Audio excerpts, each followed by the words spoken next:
Hello students, welcome to my channel easy learning accounts. आज की इस वीडियो में हम over subscription of share capital के पॉइंट में ही एक और कैलकुलेशन को करेंगे, जिसमें अगर अलॉटमेंट का पेमेंट रिसीव नहीं हुआ है किसी शेयर होल्डर का, तो उसको कैसे कैलकुलेट करेंगे, उसके क्या क्या स्टेप्स होंगे, हम उन स्टेप्स को भी पढ़ेंगे और उससे बेस्ड एक क्वेश्चन भी करेंगे। क्लियर है? तो हमारा टॉपिक क्या है? हमारा टॉपिक है calculation of the amount not received on allotment in case of pro रेटा। केस ओवर सब्सक्रिप्शन का ही है, जहां पर हमें ओवर शेयर पब्लिक ने अप्लाई कर दिए हैं, हमें उस एक्सेस एप्लीकेशन को एडजस्ट भी करना है। और बेटा एडजस्टमेंट के साथ ही जो टेबल में, जो सॉल्यूशन में पेमेंट अलॉटमेंट में एडजस्ट कर चुके हैं, उसके अलावा अगर किसी पार्टनर ने अलॉटमेंट का पेमेंट नहीं दिया है और ये चीज आइडेंटिफाई है क्वेश्चन में, तो अलॉटमेंट का मनी रिसीव्ड कैसे निकालेंगे, उसके स्टेप्स मैं आपको बताऊंगी। पहले हम उस स्टेप को समझेंगे और फिर उस स्टेप के बेस्ड हम क्वेश्चन भी करेंगे। तो मैंने कुछ स्टेप लिखे हुए हैं यहाँ पर, steps of calculation of the amount not received on allotment. जो अलॉटमेंट का पेमेंट नहीं रिसीव हुआ है उसको कैसे कैलकुलेट करते हैं, या फिर मैं कह सकती हूँ कि कितना एक्चुअल में अमाउंट रिसीव हुआ, उसका कैलकुलेशन हमें कुछ स्टेप्स को फॉलो करके करना पड़ता है। तो step number 1, calculation of number of shares applied या अलॉटेड। जैसे मैं ये एग्जांपल में कह रही हूँ कि ए नाम का एक शेयर होल्डर था जिसने अलॉटमेंट का पेमेंट नहीं दिया है और उसका अप्लाइड ऑलरेडी क्वेश्चन में गिवन है कि अप्लाइड फॉर एग्जांपल 500 शेयर, तो उसका अलॉट निकालेंगे तभी तो उस टेबल को कंप्लीट करेंगे जो मैंने आपको बताया था। तो calculation number of share allotted या अप्लाइड, अगर क्वेश्चन में अलॉटेड अमाउंट गिवन है तो अप्लाइड कैसे निकालेंगे बेटा? टोटल शेयर अप्लाइड, जो टोटल शेयर अप्लाइड है अपॉन टोटल शेयर्स अलॉटेड, जो टोटल शेयर्स अलॉटेड है बेटा, into number of shares allotted, जितने अलॉटेड गिवन है बेटा उसको मल्टीप्लाई कर देंगे, तो हमारे नंबर ऑफ शेयर्स अप्लाइड निकल आएंगे उस शेयर होल्डर के जिसने पेमेंट नहीं किया। क्लियर? बहुत धीरे धीरे ध्यान से समझ के एक पॉइंट को समझिएगा, बिकॉज ये कहीं ना कहीं आगे जाके हमारे लॉन्ग क्वेश्चंस जो 8 मार्क का नजर आएगा पेपर में, उसमें से जाके जुड़ जाना है। क्लियर? सेकंड स्टेप, अगर क्वेश्चन में अप्लाइड गिवन है, जैसे मैं कहूं कि राम नाम का एक बंदा है, उसने अलॉटमेंट का पेमेंट नहीं दिया, उसका अप्लाइड ऑलरेडी गिवन है, तो अलॉट कैसे निकालेंगे? तो टोटल शेयर अलॉटेड, जो टोटल शेयर अलॉटेड है क्वेश्चन में, डिवाइड करेंगे टोटल शेयर अप्लाइड से into number of share applied जो गिवन है, जो मैं अभी बता रही हूं कि जिस राम नाम के बंदे का अप्लाइड गिवन है वो अप्लाइड यहां पर पुट करेंगे बेटा। जो वैल्यू आएगी वो वैल्यू हमारी किसकी निकलेगी बेटा? अलॉट निकल जाएगा। क्लियर है? इससे हम टेबल फिल करेंगे और पूरे क्वेश्चन को सॉल्व कर लेंगे। जब अलॉट और अप्लाइड निकाल लेते हैं, उसके बाद जो हमारा सेकंड स्टेप है वो है टोटल अमाउंट ऑफ अलॉटमेंट, जो हमारी ड्यू की अमाउंट होती है उसे लिख लेंगे, माइनस कर देंगे amount already received in application, excess application के टेबल में जो अलॉटमेंट का अमाउंट पहले से रिसीव होगा। Again I am repeating the line, excess application की टेबल में जो अलॉटमेंट में अमाउंट रिसीव्ड होगा उसे माइनस करेंगे, जो वैल्यू आएगी उसे लिख देंगे। ये कहलाएगा amount due, actual amount due, या जो भी अमाउंट हमारा एक्चुअल ड्यू है, actual amount due on allotment. ठीक है बेटा? अगर इसमें और भी कोई शेयर होल्डर है उसका पेमेंट नहीं आया, उसे भी माइनस कर देंगे और हम फाइनली वो अमाउंट निकाल लेंगे जो हमें निकालनी है, वो क्या है? Amount received on allotment. Clear है? तो मैं चाहती हूँ कि आप पहले इस कैलकुलेशन का स्क्रीनशॉट ले लें, ताकि मैं जो अभी एक क्वेश्चन करूंगी तो आपको ये स्क्रीनशॉट काम आने वाला है, तो ये आपकी हेल्प होगी बेटा। आई थिंक आपने इसका स्क्रीनशॉट ले लिया होगा। अब हम क्वेश्चन करेंगे जो मैंने बोर्ड पे लिखा हुआ है। ये क्वेश्चन नंबर 20 है, टीएस देवाल 2019। मैं क्वेश्चन को रीड कर देती हूँ और आप भी एक बार, अगर आपके पास बुक है तो बहुत अच्छी बात है, और अगर नहीं है बुक तो आप लोग भी बोर्ड पे देख लीजिए कि मैंने क्वेश्चन क्या लिख रखा है। क्वेश्चन नंबर 20, टीएस देवाल, पेज नंबर 8.116। क्लियर है बेटा?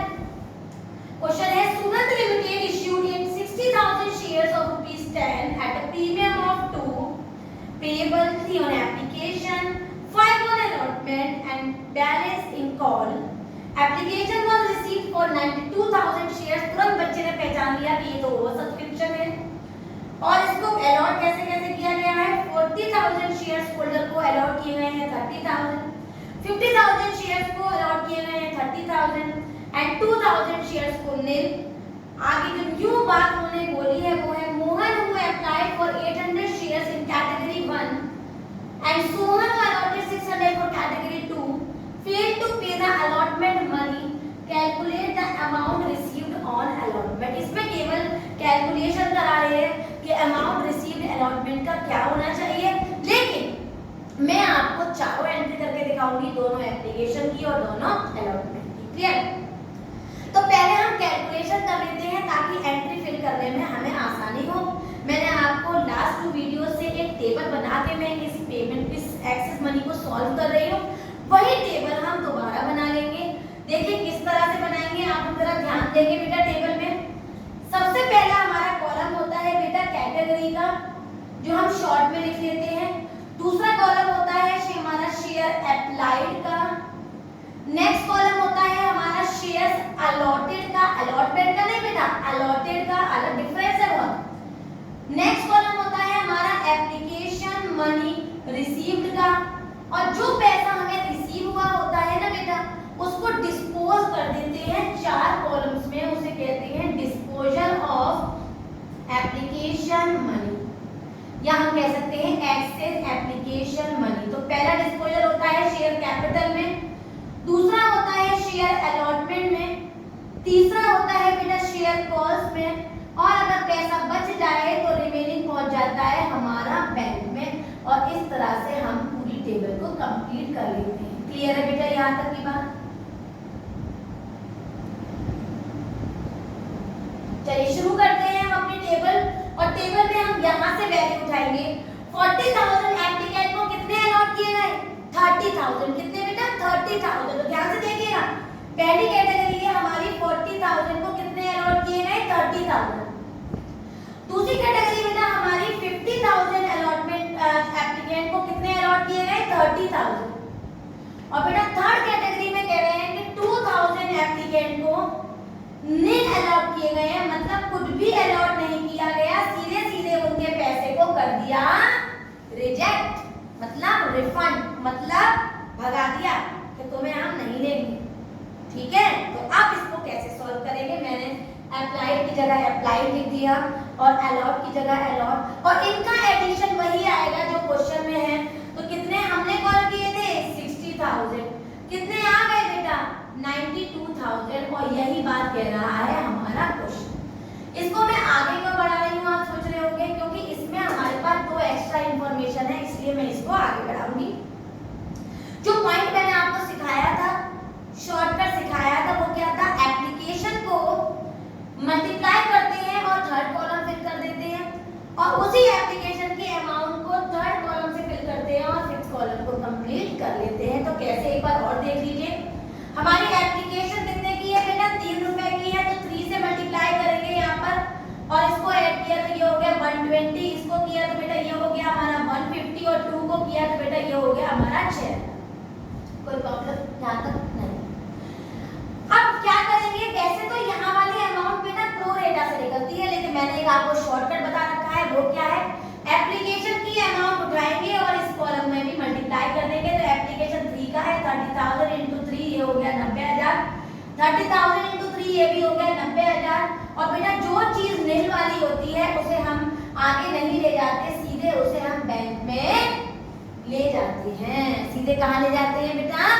बैंक में ले जाते हैं। अब क्या करेंगे? देखिए ध्यान से, माइनस करना शुरू करेंगे। तो हमने पहली वाली वैल्यू में से इसको माइनस किया, 120 में से 90 को माइनस किया, ये आ गया हमारा 30, और 150 में से 90 को माइनस किया, 60 आ गया। और ये पैसा यहाँ आ सकता है क्योंकि 30,000 into 5 है हमारी अलॉटमेंट, तो हमारे पास 1.5 लाख तक की जगह है। 1.5 लाख तक का अमाउंट यहाँ पर आ सकता है, इसलिए मैंने 60 और 30 को यहीं पहुँचा दिया। अगर 1.5 लाख से बड़ा अमाउंट होता तो बेटा मैं इसको आगे ले जाती। क्लियर है? इन सबका ऐड कर लेंगे बेटा। 0 0 0 6 7276, ये हो गया हमारा 1,80,000, ये हो गया हमारा 6, 7, 8, 9, 90,000 और दिस अगेन इज 6,000। क्लियर है बेटा? आगे बढ़ते हैं और अपनी नेक्स्ट इंफॉर्मेशन को देखते हैं। वो कह रहा है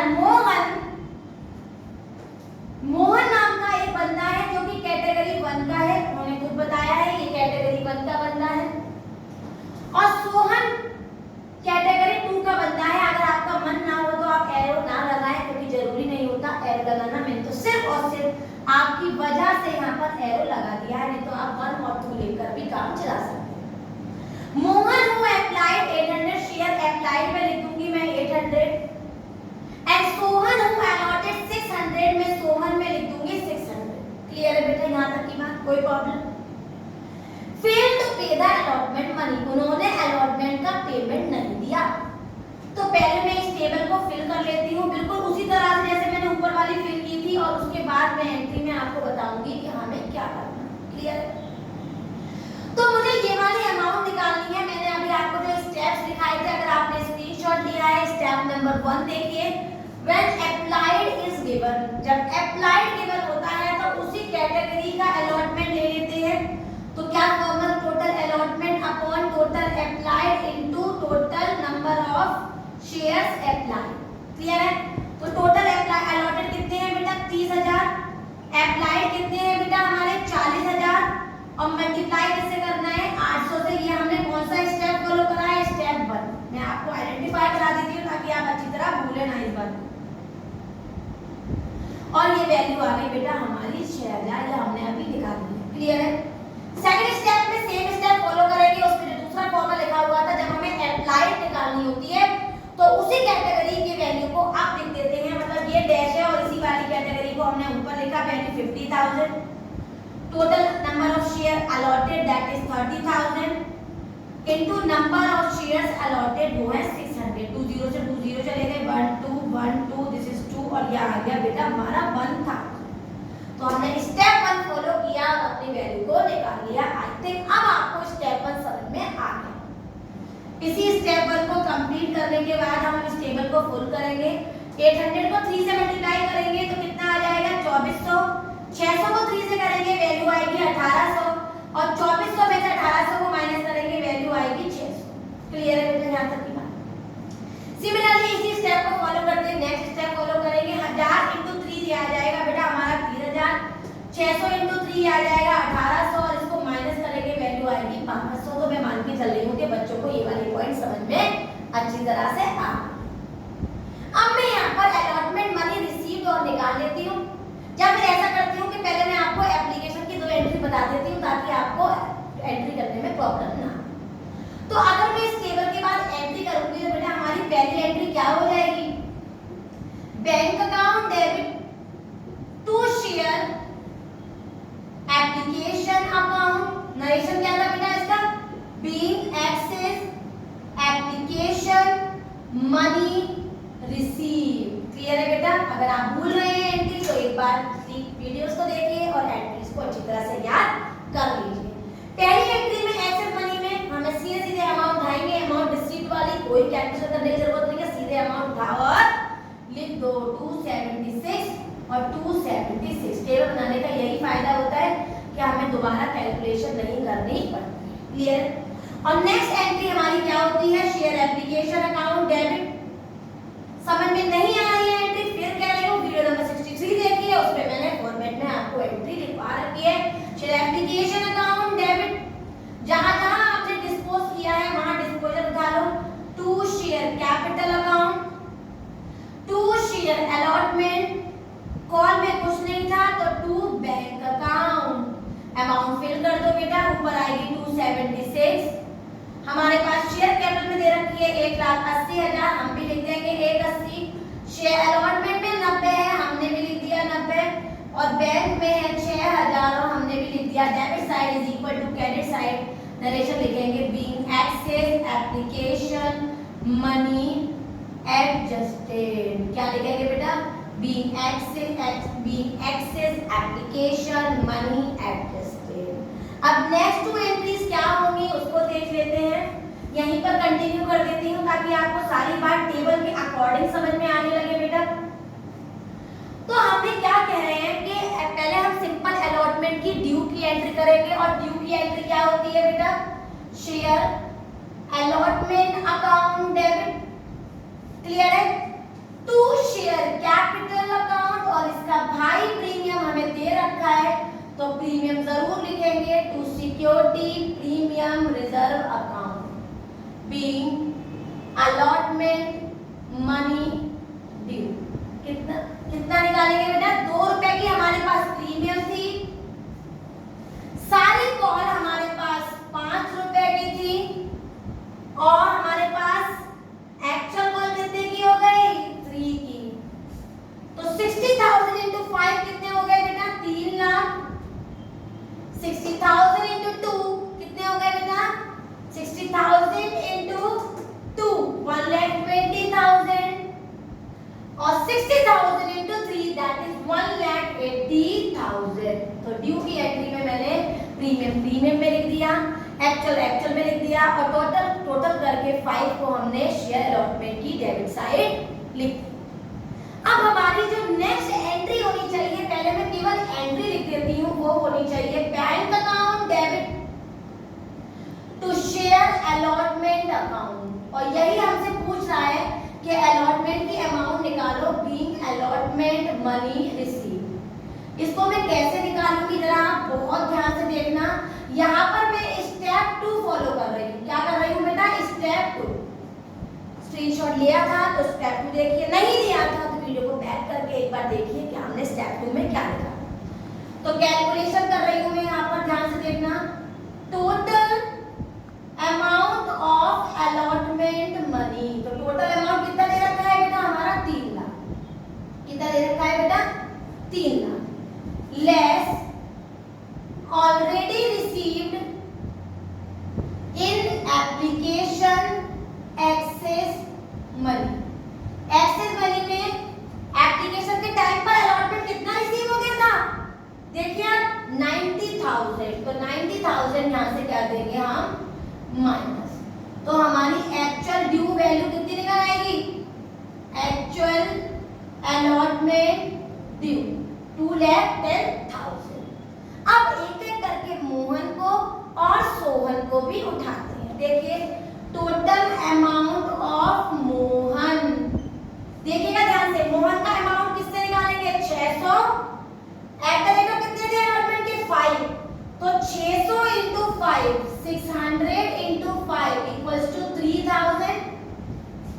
अलॉटमेंट का पेमेंट पहले से कितना रिसीव हो गया बेटा? यहां से देखिएगा कितना रिसीव हो गया? 600 लेस ऑलरेडी रिसीव्ड कितना? 600, तो वैल्यू कितनी आ गई? 2400। नॉट रिसीव्ड वैल्यू कितनी आ गई? 2400। अब सेकंड स्टेप देखिएगा, total amount of Sohan, clear है? 600 कितने का? 5 से, तो 600 इंटू 5 कितना? 300 लेस ऑलरेडी रिसीव्ड, कितना ऑलरेडी रिसीव हुआ है बेटा? 1200। तो रिमेनिंग अमाउंट कितना आ गया? 1800। दोनों को ऐड कर देंगे, 0 0 ये आ गया 2, कैरी आया 1 4 2। तो पैसा कितना रिसीव नहीं हुआ बेटा हमारा? केवल 4200। माइनस करेंगे, ये आ गया 8, 9 में से गया 5, ये आया 0, तो 2,05,800। 2,05,800 2,05,800 दोनों साइड लिखेंगे और अलॉटमेंट का पेमेंट आ जाएगा। एक बार पूरा रिवाइज करते हैं। हमने क्वेश्चन में टेबल बनाया, हमने बेटा अप्लाइड की जगह अप्लाइड क्वेश्चन में दी थी वो लिखी, अलॉट की अमाउंट लिखी और अपना टेबल फिल करने का जो मैंने प्रोसेस बताया था वही बताया। मैं बहुत इजी प्रोसेस बता रही हूँ, शायद मुझे नहीं लगता कि इससे इजी कोई प्रोसेस होता होगा। एप्लीकेशन कितने की थी? मैंने उसको 2 बार मल्टीप्लाई किया दोनों कॉलम से, पहले को मल्टीप्लाई किया, थर्ड कॉलम फिल किया, सेकंड में मल्टीप्लाई किया और फोर्थ कॉलम फिल किया। आपस में माइनस करा, देखा 30,000 into 5 अलॉटमेंट में 1.5 लाख तक की जगह है, मैंने यहाँ पर 30,000 पुट करा, 60 करा और क्योंकि जो वैल्यू लेनी होती डायरेक्ट बैंक में जाती है, इस तरह से मैंने टेबल बनाया। क्वेश्चन ये खत्म हो जाता, लेकिन क्वेश्चन थोड़ा सा टिपिकल था तो उन्होंने मोहन और सोहन को भी लिया। मोहन का हमें अप्लाइड गिवन था, अलॉट निकाला स्टेप 1 को फॉलो करके। सोहन का अप्लाइड अलॉट गिवन था, अप्लाइड निकाला स्टेप 2 को फॉलो करके, स्टेप 1 को सॉरी फॉलो करके, उसमें 2 पॉइंट पॉइंट्स थे, ए पॉइंट और बी पॉइंट फॉलो करा और इसको निकाला और बेटा वही पॉइंट फॉलो करा जो हमने ऊपर फिलिंग में प्रोसेस किया था। कंप्लीट करने के बाद हमने एंट्री करना शुरू करा। हमारी पहली एंट्री बहुत आसान थी, मैंने वो सब्सक्रिप्शन में आपको यही 2 एंट्री लिखवा रखी है क्योंकि मैंने आपको बताया है कि एक्सिस एप्लीकेशन केवल स्टार्टिंग की 2 एंट्रीज में ही एडजस्ट हो जाता है। तो हमने 276 पहली एंट्री करी, दूसरी एंट्री में भी सारा डिस्पोजल की एंट्री कर दी और पहली 2 एंट्री हमने कंप्लीट की। अलॉटमेंट की पहली एंट्री ड्यू की होती है, प्रीमियम में लिख दिया, फेस वैल्यू में और दोनों को ऐड करके हमने अलॉटमेंट में दिखाया। लास्ट एंट्री थी bank account debit share allotment, हमने वो लिख दिया। हालांकि इसमें फर्स्ट एंड फाइनल कॉल की भी एंट्री थी, लेकिन क्योंकि मैंने इसलिए नहीं की क्योंकि केवल अमाउंट निकलवा रहा था, तो मेरा मकसद था कि मैं आपको बस ये सिखा सकूं कि ये अमाउंट कैसे निकालते हैं। मैंने आप कैलकुलेशन करके पूरा आपको स्टेप दिखाया। मैं स्टेप एक बार रिपीट कर दी। टोटल अमाउंट लिखेंगे, पहले हम माइनस करेंगे टेबल में जो पहले से पेमेंट मिल चुका है 90,000 से माइनस कर देंगे। फिर मोहन को उठाएंगे और सेम पॉइंट फॉलो करेंगे। 60,000 को हम 5 से मल्टीप्लाई करेंगे जो अलॉटमेंट का है, उसमें से वो पेमेंट माइनस करेंगे जो हमें पहले से मिल गया था। 2400 की वैल्यू आ जाएगी। फिर सोहन में भी माइनस करेंगे 3000 में से 1200 जो हमें पहले से मिल चुका था, तो कितना नहीं मिला था, दोनों को ऐड कर लिया और 4200 को हमने 2,10,000 से माइनस किया तो वैल्यू आई 2,05,800। इस तरह से हमने वैल्यू को पेमेंट रिसीव्ड में पुट कर दिया। इस तरह से और भी जो क्वेश्चन है हमने सॉल्व करिए। कोई पॉइंट ना समझ में आए तो बेटा कमेंट करके जरूर बताइए। 110% I will solve your problem. Video समझ में आई हो, क्लियर हो गए वो सारे पॉइंट, तो मेरी वीडियो को लाइक करें, शेयर करें और मेरे चैनल को सब्सक्राइब जरूर करें।